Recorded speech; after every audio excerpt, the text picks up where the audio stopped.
वृत्तियों का भाव तो है ही।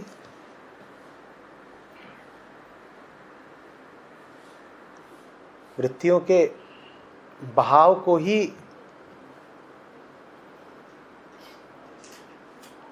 किसी सही जगह को समर्पित कर दीजिए।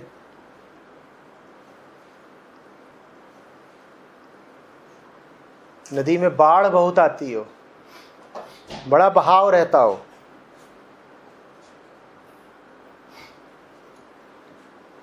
तो ये भी कर सकते हो कि कहो कि ये नदी सुखाई डालेंगे,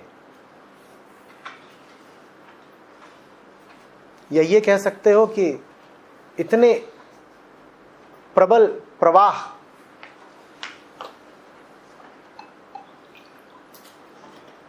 को नहरें खोदकर किसी सत्कार्य में लगा देंगे। जो पानी उभार लेकर अस्त व्यस्त बह जाता, उपद्रव कर जाता, उसी पानी की ऊर्जा का सम्यक उपयोग कर लेंगे। वृत्ति कोई अपने आप में थोड़ी ही बुरी बात है।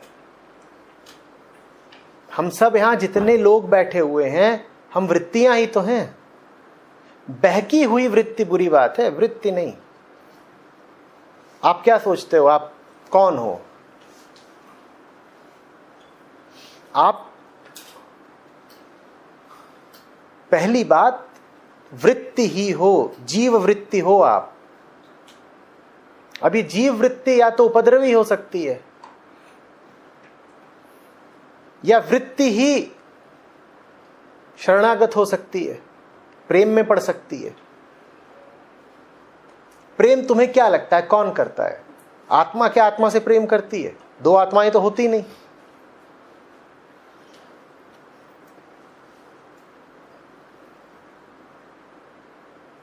तो कौन किससे प्रेम करता है? ये सब भक्ति सूत्र किसकी बात कर रहे हैं?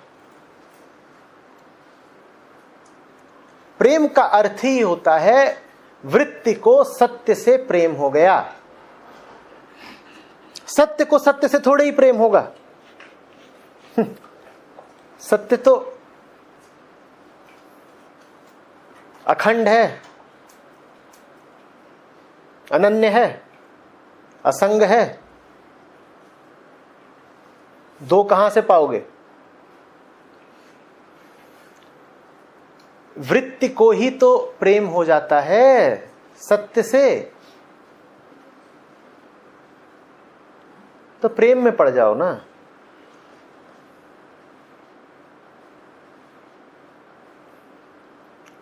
जो भी तुम्हारी वृत्ति का उभार है, उसकी जो ऊर्जा है, उसको एक सार्थक दिशा दे दो।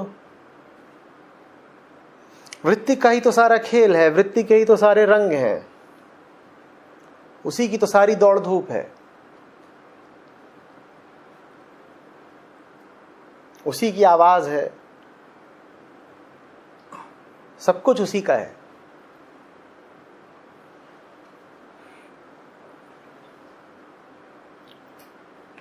आत्मा की तो कोई आवाज होती नहीं। आवाजें तो सारी वृत्ति की हैं। हां, जब कोई वृत्ति आत्मा की प्रेमी हो जाती है तो उसकी आवाज फिर सम्मान्य हो जाती है, उसकी आवाज फिर मंत्र कहलाती है, श्लोक कहलाती है। उसकी आवाज में फिर अनहद गूंजता है।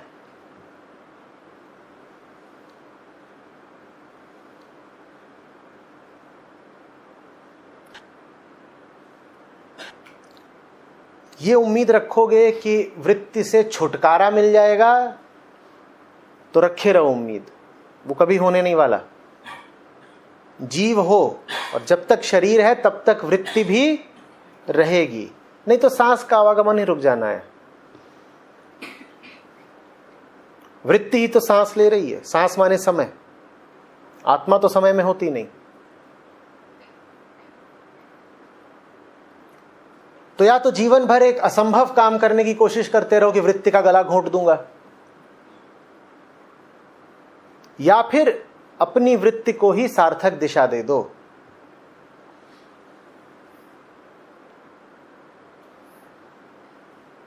किसी को इच्छा उठती है शराब पीने की और किसी को अदम्य इच्छा उठती है शास्त्र पढ़ने की। दोनों ही स्थितियों में खेल तो वृत्ति का ही है, पर एक की वृत्ति अब सत्य की प्रेमी हो गई है, दूसरे की वृत्ति अराजक है, बेहोश है, नशे की प्रार्थी है। वृत्ति तो दोनों ही जगह है। शराबी को शराब न मिले, देखो कैसे भड़बड़ाता है।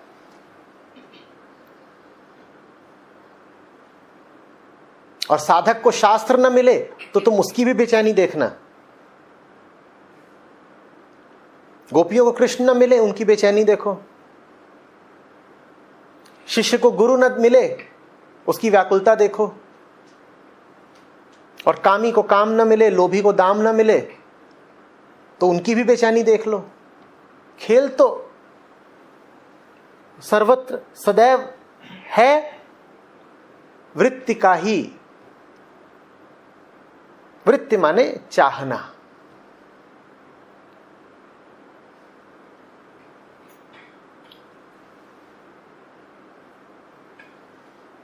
सही चाहो, दिल से चाहो।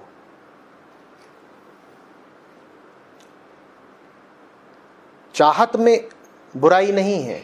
ठूठ मत हो जाना, बंजर मत हो जाना। ये मत कह देना कि हम तो साहब अब कुछ चाहते ही नहीं। पहली बात तो झूठ बोल रहे हो, और अगर झूठ नहीं बोल रहे हो तो जो बोल रहे हो बहुत खतरनाक है।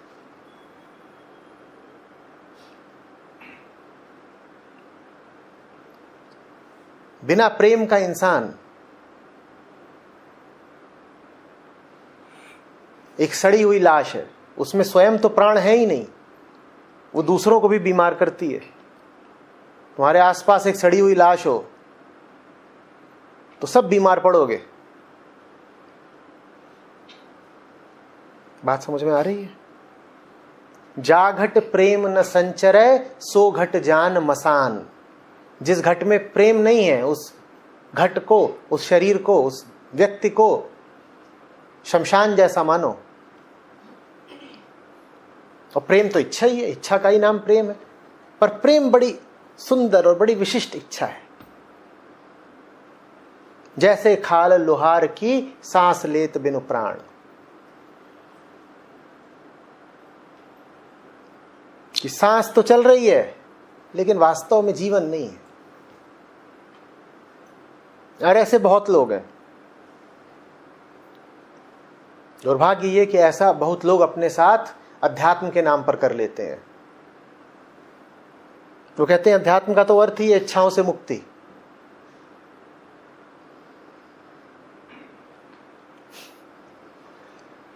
मैं कह रहा हूं ऐसे पहली बात तो मुक्ति होती नहीं, और जो तुम कर रहे हो वो चीज खतरनाक भी है।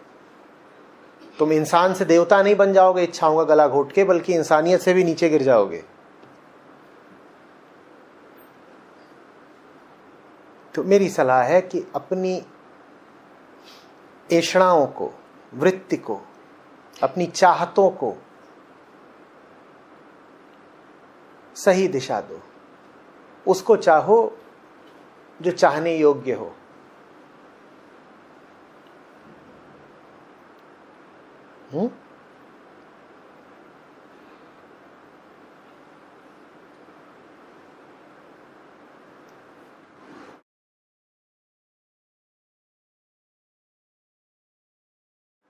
तो तुम्हारे लिए ऊपर वाले ने सुविधा कर दी है ना, वो पदार्थ रूप लेके भी आ जाता है। वृत्ति अगर पदार्थ को चाहती है तो भली बात, परमात्मा पदार्थ बन के भी तो आता है। फिर ये विवेक रखो कि पदार्थ में कौन सा पदार्थ चाहना है।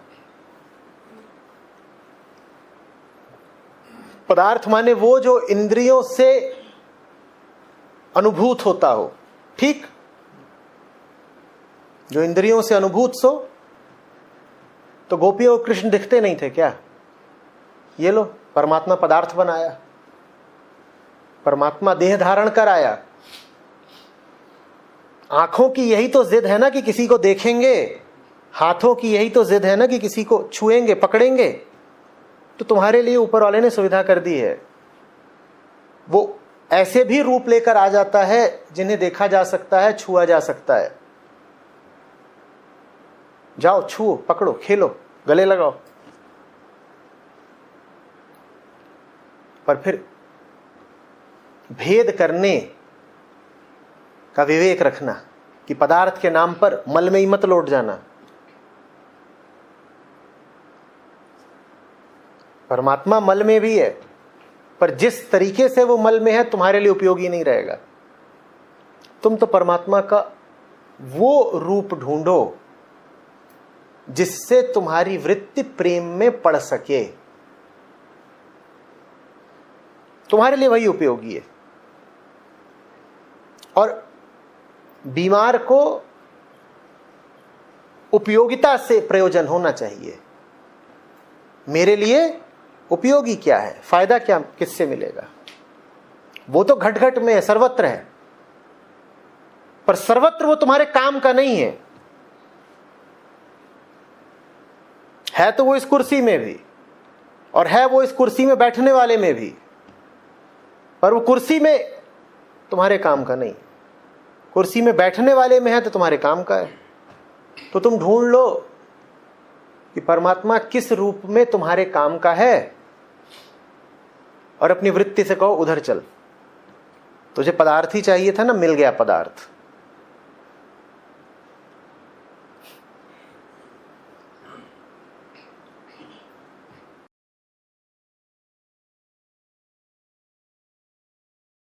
जिस भी चीज को समस्या सोच रहे हो, जो भी कुछ तुम्हें समाधान पता चल रहा है, उस सबको एक तरफ रख के भूल जाओ। पूरी जिंदगी पर ध्यान दो।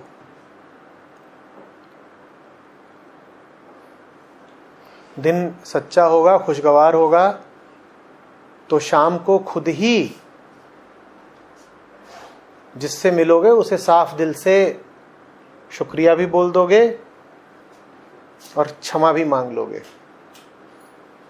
बात मन के माहौल की होती है। कुछ कर्म, अधिकांश कर्म यूं ही पृथक तरीके से टुकड़े टुकड़े नहीं किए जा सकते। उनके पीछे एक गतिवेग होना चाहिए, मोमेंटम होना चाहिए। वो होगा तो वो काम हो जाएंगे, नहीं होगा तो नहीं होंगे।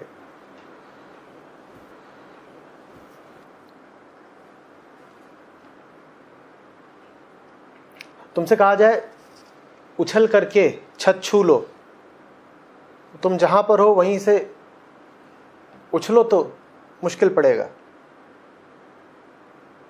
हाँ, दूर से दौड़ते हुए आओ फिर उछाल मारो तो संभावना बढ़ जाती है कि छत को छू ही लोगे। इसी तरीके से अगर 24 घंटे जीवन ठीक चल रहा है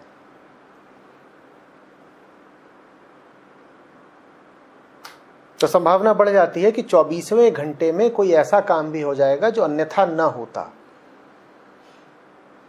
क्योंकि माहौल ही सच्चाई का बन गया है, माहौल ही ऊर्जा का बन गया है, एक गतिवेग है।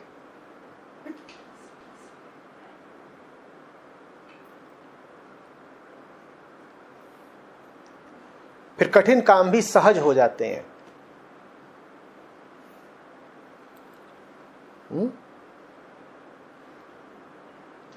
उदाहरण के लिए घर वापस जाकर किसी को शुक्रिया बोलना था, और शुक्रिया बोलने में, धन्यवाद देने में तुम्हें बड़ी तकलीफ हो रही थी, क्योंकि मन को तो सबसे ज्यादा यही बात कचोटती है कि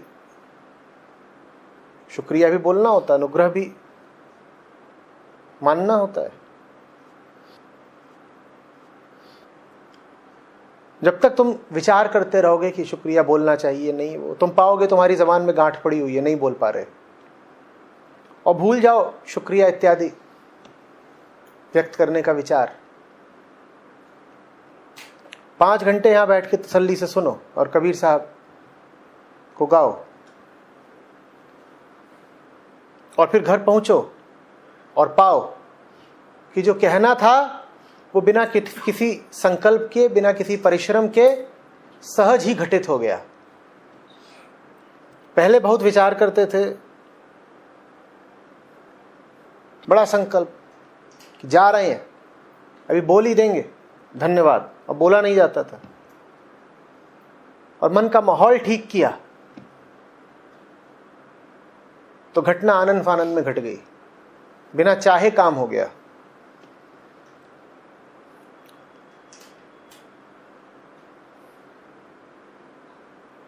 आ रही बात समझ में?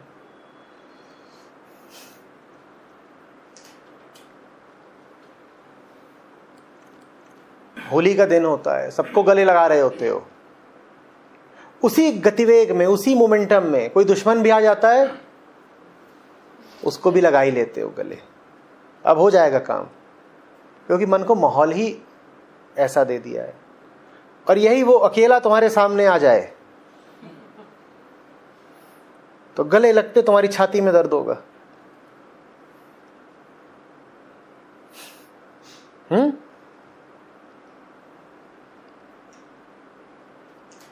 लेकिन हमारा मन, हम हर काम टुकड़ा टुकड़ा करना चाहते हैं।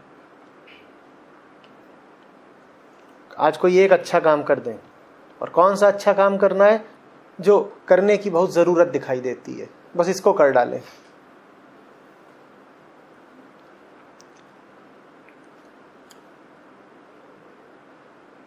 हमारे लिए एक कठिन तथ्य को जानना बहुत जरूरी है। उसको जान लो तो वो तथ्य तुम्हें बहुत सारी सरलताएं दे देगा। वो ये है कि काम अकेले अकेले नहीं होते। मन सही है तो बहुत सारे सही काम एक साथ घटित होने लगते हैं। कई दफे तो एक भी सही काम करने के लिए पूरे मन को ही सही करना पड़ेगा।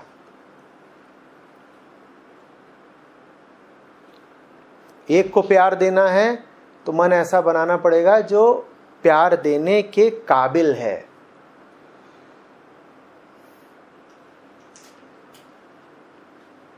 तुम्हें यहां से कहीं जाना है, मान लो पुणे जाना है, तुम्हारी गाड़ी खराब है और तुम गए हो और मैकेनिक से कह रहे हो कि मेरी गाड़ी तू ऐसी ठीक कर दे कि पुणे चली जाए, और साथ ही साथ कह रहे हो और कहीं ना जाए, पुणे चली जाए। अब गाड़ी ठीक होगी तो या तो सब जगह जाएगी या पुणे भी नहीं जाएगी। गाड़ी ठीक होगी तो या तो सब जगह जाने के लिए ठीक हो जाएगी, नहीं तो वो कहीं नहीं जाएगी, पुणे भी नहीं जाएगी। पर इरादा हमारा यही होता है कि गाड़ी ऐसी ठीक हो जाए कि यहां से पुणे चली जाए।